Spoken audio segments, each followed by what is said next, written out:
तो आप सभी बच्चों के लिए क्लास 11th इंग्लिश को ग्रामर सेक्शन, मैं आज आपको इस वीडियो में पूरा ग्रामर सेक्शन कंप्लीट करवा दूंगा, जिससे आपका ग्रामर सेक्शन से देखिए जितना भी सवाल पूछा जाएगा आपका एक भी सवाल नहीं छूटेगा। बस आप वीडियो के लास्ट तक बने रहिएगा। वीडियो पसंद आने पर वीडियो को लाइक करिएगा, चैनल पर न्यू आया चैनल को सब्सक्राइब करिएगा, बेल आइकन पर ऑल पे क्लिक कर लीजिएगा, ताकि जब भी हमारा नेक्स्ट वीडियो आएगा तो सबसे पहले आपको नोटिफिकेशन मिल सकता है। तो चलिए आज का वीडियो हमारा शुरू करते हैं। देखिए सबसे पहला सवाल आपको पूछा जाएगा कि हम लोग नोट मेकिंग बनाने में किसको अवॉइड करते हैं, मतलब किसको इग्नोर कर देते हैं। सबसे पहला सवाल पूछेगा लॉन्ग सेंटेंस को, टाइटल को, एब्रीविएशन को या फिर पॉइंट्स को। तो हम लोग किसको देखिए इग्नोर करते, बस हमें ये बात बताना, इससे ज़्यादा हमसे कुछ भी नहीं यहाँ पर पूछा गया। तो हम लोग किसको इग्नोर करते हैं, याद रखिए लॉन्ग सेंटेंस, जो लंबे लंबे कथन होते हैं हम इसे इग्नोर कर देते हैं। फिर अगला सवाल है हमारा एब्रीविएशन ऑफ फ्री। देखिए एब्रीविएशन हम लोग फ्री जो इस्तेमाल करते हैं वो सबसे ज़्यादा कहाँ यूज कर सकते हैं, ये हमें बताना इजीली तरीका से। तो कहाँ इस्तेमाल करते हैं याद रख लीजिएगा, ये हम लोग करते हैं नोट मेकिंग करते हैं। फिर अगला सवाल हमारा summary does not exceed dash of the length. तो देखिए समरी का जो लेंथ होना चाहिए वो ओरिजिनल टेक्स्ट का कितना लेंथ का नहीं होना चाहिए, ठीक, इससे बड़ा नहीं हो सकता, ये हमें बताना है। तो याद रख लीजिएगा कितना बड़ा नहीं होना चाहिए, वो पूरे हमारे जितना ओरिजिनल टेक्स्ट है उसका 1/5 कम से कम नहीं, उससे बड़ा नहीं होना चाहिए, याद रख लीजिएगा। फिर जो समरी होता है वो क्या कंटेंट करता है, मतलब समरी के अंदर क्या क्या रखता है, मेन आइडिया, ग्लोसरी, डेट या फिर फॉर्मेट। तो देखिए एक समरी क्या क्या अपने अंदर रख सकता है, तो याद रख लीजिएगा समरी हम लोग क्या करते हैं, पूरा जो मेन थीम रहता है, मेन आइडिया, वही लिख देते हैं। इसलिए ऑप्शन नंबर ए इसका सही जवाब होगा। अगला सवाल आपसे पूछा हुआ है, देखिए आपका यहाँ पर आपको भरना है डेटा माइनस भरना, एक फिल इन द ब्लैंक सवाल दिया हुआ है, आपको बताना है कि यहाँ पर हम लोग क्या भर सकते हैं, ये इसका सही जवाब क्या होगा। तो देखिए लिखा हुआ है many teachers complain about their children dash this. बहुत से चिल्ड्रन के टीचर क्या करते हैं, कंप्लेन करते हैं स्टूडेंट के बारे में। कौन से स्टूडेंट के बारे में हमें ये बताना है, तो क्या हो जाए about their student these days, उन दिनों के बारे में बताया जाता है, इसलिए ऑप्शन नंबर डी हो जाएगा। फिर आपको एक्टिव और पैसिव वॉइस बताना है कि रानी राइट्स अ लेटर, तो इसका हमें क्या हो जाएगा, इसका पैसिव फॉर्म क्या हो जाएगा ये हम बताना है। तो उल्टा कर देंगे कि a letter is written by Rani, option number A इसका सही जवाब हो जाएगा।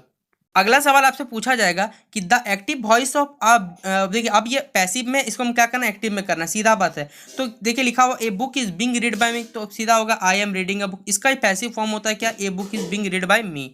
अगला देखिए 14 नंबर सवाल, आपको टेंस का करेक्ट फॉर्म भरना है। तो देखिए यहाँ पर वॉकिंग है, मतलब ये प्रेजेंट टेंस में, और कौन से फॉर्म में, सीधा बात है प्रेजेंट कंटिन्यूअस फॉर्म में। अब यहाँ पर देखिए जो भी वर्ड लगे हमें क्या लगेगा, वो लग जाता है मोस्टली वर्ब का तीसरा फिफ्थ फॉर्म लगता है, तो क्या हो जाएगा कैरीज हो जाएगा। यहाँ पर एक ही ऑप्शन वर्ब का पांचवा फॉर्म है कैरीज हो जाएगा, 14 का ए इसका सही जवाब होगा। देखिए अगला है कि Ravi is not at home he dash out playing, Ravi घर में नहीं है वो बाहर, क्या यहाँ भरना है हमें, तो क्या भरेंगे he is out playing football, ठीक है, ऑप्शन नंबर ए इसका सही जवाब होगा। फिर 16 नंबर हमसे पूछा हुआ है can you help me I does have, क्या तुम मेरी मदद करो मेरे पास डैश है, क्या होगा यहाँ पर ऑप्शन भरना है आपको, तो I do not have money, option number A इसका सही जवाब होगा। फिर क्वेश्चन नंबर 17 आपसे पूछा हुआ है, आप लोग देखिएगा कि ए potato is an vegetable not a fruit, ठीक है, यहाँ पर हमें भरना है क्या सही ऑप्शन होगा, यहाँ पर टिक करना है। तो यहाँ पर कौन सा ऑप्शन देखिए सही हो जाए ये बताना है। तो यहाँ पर पहले ए होगा, क्योंकि यहाँ वेजिटेबल का आगे भी ए लगेगा, कैपिटल ए लगेगा, यहाँ पर भी ए लगेगा, क्यों दोनों के दोनों क्या कॉन्सोनेंट है ना कि वोवेल है। फिर अगला सवाल है the black horses were being chased by the white horse, यहाँ पर देखिए सेंटेंस गलत है, हमें सुधारना है। क्या सुधारेंगे कि was the black horses was being chased by the white horses, ये इसका सही उत्तर होगा।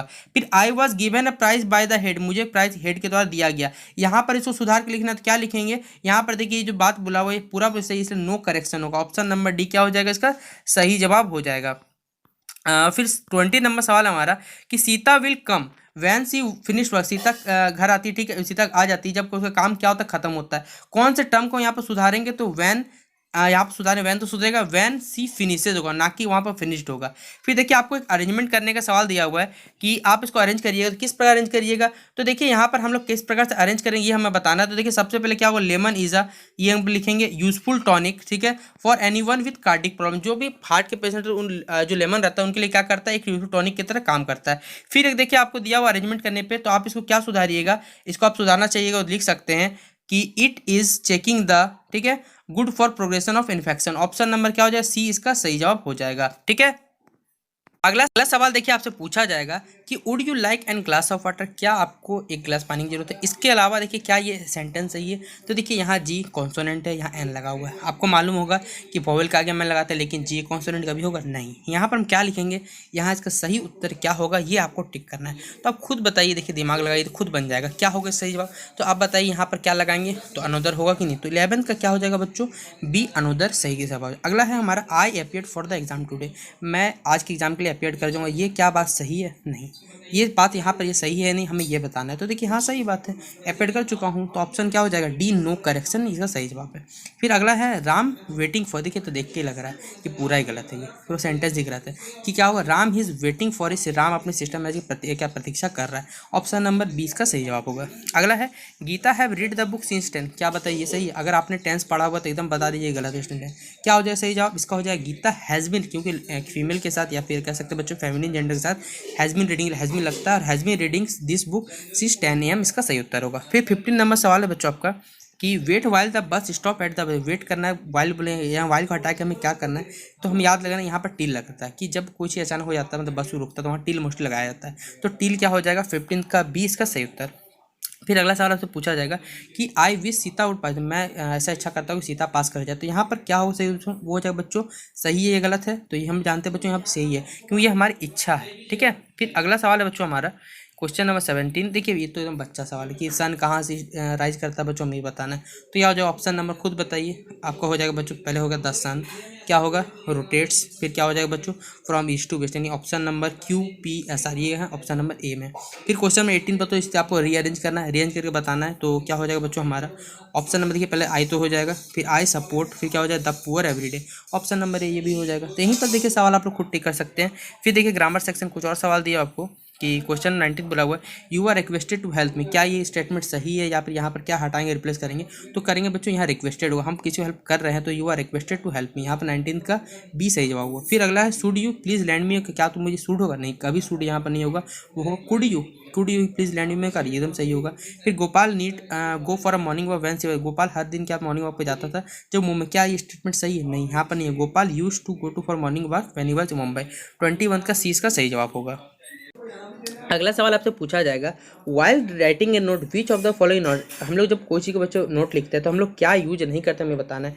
तो याद रख लीजिएगा, वेरी इंपॉर्टेंट सवाल है बच्चों, हम किसका इस्तेमाल नहीं करते? आर्टिकल्स का। कभी भी देखिए याद रख लीजिएगा ये सवाल पूछा जाएगा तो हम किसका इस्तेमाल नहीं करते हैं? आर्टिकल्स का ऑप्शन हो जाएगा। फिर इन रिपोर्ट राइटिंग नरेशन, देखिए हम लोग जो रिपोर्ट राइटिंग करते हैं बच्चों, जो भी इवेंट का नरेशन लिखते हैं वो कौन से फॉर्म में लिखते बताना है। तो देखिए जो तुरंत का जो बच्चों पास्ट फॉर्म रहता है, क्योंकि घटना घट चुकी होती है उसके बाद ही लिखते हैं ना कभी कोई जी रिपोर्ट आता है। तो ऑप्शन नंबर क्या हो जाएगा 20 का सही जवाब। फिर अगला सवाल है in letter writing replying to inquiries come under, देखिए कोई भी चीज़ को बच्चों कोई इंक्वायरी का अगर रिप्लाई करेंगे मतलब सीधा बात है कि ऑफिशियल काम होगा, ऑफिशियल काम होगा मतलब खुद बताइए क्या, कोई बिजनेस लेटर हो, कोई भी इंक्वायरी आया तो सीधा बात है बिजनेस जुड़ा हुआ हमारा, तो 8 का क्या हो जाएगा सी इसका सही जवाब होगा। फिर फॉर्मल लेटर, जो फॉर्मल लेटर बच्चों हम लोग करेक्ट फॉर्म में सैल्यूटेशन लिखते हैं, किसी फॉर्मल लेटर मतलब हो गया बच्चों ऑफिस पर लिखना के लिए, सीधा बात है तो उसके लिए किसी डियर सर और मैडम परफेक्ट इसका सैल्यूटेशन होता है, मतलब नोट मेकिंग कह सकते सही है। फिर अगला सवाल आपका in business letter of the name and designation of the address city, ठीक है बिजनेस लेटर में बच्चों जो नेम एंड डिजाइनेशन और लेटर है वो कहाँ पर लिखा होता है हमें ये बताना है। तो याद रख लीजिएगा वो लोग लेफ्ट साइड में लिखते हैं, किधर लिखते हैं? लेफ्ट साइड में। फिर देखिए आपको बोला हुआ है कि Rashmi bought a book and dash, Rashmi ने एक बुक खरीदा इंपॉर्ट, आई बच्चों यहाँ क्या लगा खुद देखिए, यहाँ पर आई क्या है वोवेल, वोवेल का क्या लगा एन, तो ऑप्शन नंबर सी इसका सही जवाब होगा। फिर क्वेश्चन 12 है dash of the boys singer, देखिए डैश ऑफ द बॉयज यहाँ पर क्या होगा ऑप्शन सही हो जाएगा नन ऑफ द, किसी भी बच्चों ने बच्चों कोई गाना नहीं गाया, सभी ने क्या क्या गाया। फिर देखिए ग्रामर सेक्शन आपको दिया हुआ है, ये 30 नंबर सवाल है, इसको अरेंज करना है। ठीक है, तो हम लोग बच्चों इसको अरेंज करेंगे तो क्या बनेगा, वो बनेगा an apple a day keeps the doctor away, ठीक है एक एप्पल रोज खाइए तो आप डॉक्टर से बच के रहिएगा, सीधा सवाल है हमारा। फिर 47 है, तो बताइए the sun dash in the west, sun क्या करता है डूबता है, डूबना इंग्लिश में क्या कहते हैं सेट्स कहते हैं, ठीक है राइज मतलब होता है उठना, ठीक है मतलब सूरज उगता है उस time. I dash how to swim, मुझे पता है कि नहीं पता स्विम करना, तो आई डू नॉट नो, क्योंकि देखिए सारे के सारे नेगेटिव सेंटेंस इसलिए डू नॉट नो यहाँ पर परफेक्ट हो जाएगा। फिर कुसुम प्रीफर टू डैश, कुसुम क्या रहती है हमेशा शांत रहना चाहती है, क्या प्रेफर करती है ये हमें बताना, तो क्या हो जाएगा Kusum want would prefer to keep quiet. और अगला 17 नंबर सवाल है if were you I dash not to do, यहाँ पर क्या हो जाएगा ऑप्शन नंबर बच्चों I would not do it, क्या हो जाएगा ऑप्शन नंबर सी इसका सही जवाब होगा। तो ये था आप सही बच्चों के लिए क्लास 11 ग्रामर सेक्शन का, देखिए जितना भी इंपॉर्टेंट क्वेश्चन था मैंने आपको करवा दिया।